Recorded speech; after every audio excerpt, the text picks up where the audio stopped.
the alternator we're replacing. It's a pretty simple procedure on this car.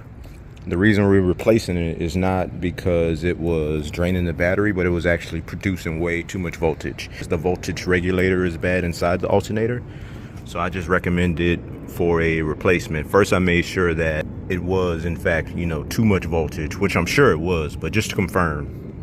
And then I had them test the alternator from another source just to verify also. So that's what we're doing. All right, first thing, you're gonna remove that battery.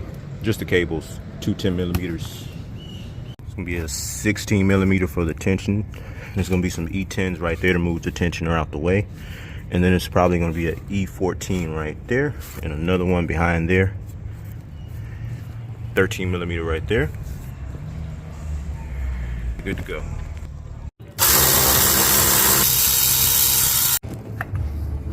Got that bolt right there. That one right, and there's one more hidden.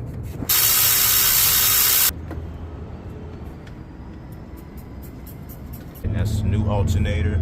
Took a little bit of prying to get the original one off, but definitely be careful with just what you apply your pressure on. Make sure you're not using it against these hoses or the actual crankcase.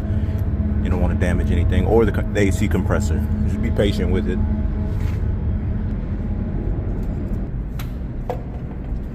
Like that, and put everything back together, and you are good to go. All right, and that's the old one.